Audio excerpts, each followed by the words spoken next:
నియంతలు తరిమికొట్టిన కళాకారులు బరాబర్ నియంతలు మీరు కూడా ఒక నియంత టైపే, మిమ్మల్ని కూడా ఖచ్చితంగా తరిమి కొట్టడానికి సమయం ఆసన్నమవుతా ఉంది. ఎన్నికల దగ్గర పడుతున్న కొద్దీ మీ యొక్క కథ అంతా కూడా బయటపడతా ఉంటుంది. అది అందరూ గుర్తుపెట్టుకోవాల్సిందే. బీసీ సర్పంచ్ల రిజర్వేషన్కు ఆధారం 2024 కులగణనే అంటూ చూస్తున్నాం.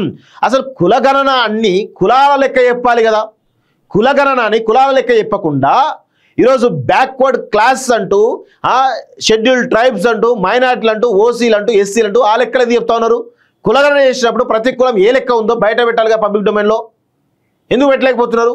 అంటే బీసీలకు సంబంధించిన విషయానికి వచ్చినట్లు 2024 కులగణన తీసుకున్నారు. ఎస్సీ ఎస్టీలకు సంబంధించిన దానికేమో ఎప్పుడో 2011 సంబంధించిన తీసుకున్నారు. అంటే ఎంత అంటే ఇట్లా ఎస్సీలను కూడా మోసం చేస్తూ ఉన్నారు, ఎస్సీలకు కూడా మోసం చేస్తూ ఉన్నారు. వీళ్ళు బీసీల మోసం అయిపోయింది, ఇప్పుడు ఎస్సీలను కూడా మోసం చేస్తూ ఉన్నారు. దీనిపైన మందకృష్ణ మాదిగా మాట్లాడాలి, 100% మాట్లాడాలి. ఎస్సీ ఎస్టీ సర్పంచ్లకేమో 2011 జనాభా లెక్కల ఆధారం అంట. ఎట్లా ఆధారం ఎట్లా చేస్తారు? వార్డు సభ్యులందరికీ 2024 కులగణన లెక్క. పంచాయతీ ఎన్నికల మార్గదర్శకాల జీవో జారీ. మెజారిటీ జిల్లాల్లో రిజర్వేషన్ ఖరారు. కేటాయింపులతో నేడు జిల్లాల వారీగా గెజిట్లు. ముందు ఎస్టీ, తర్వాత ఎస్సీ, బీసీ, జనరల్, మహిళ. 50% దాటకుండా పంచాయతీ రిజర్వేషన్లు. మహిళలకు అన్ని వర్గాలు సమాంతరంగా 50%. రొటేషన్ తప్పనిసరి. అవసరమైతే లాటరీ. ఆర్డీఓ స్థాయిలో సర్పంచ్ల రిజర్వేషన్ల ఖరారు. వార్డు సభ్యుల రిజర్వేషన్లు తేల్చేది ఎంపీడీఓలు.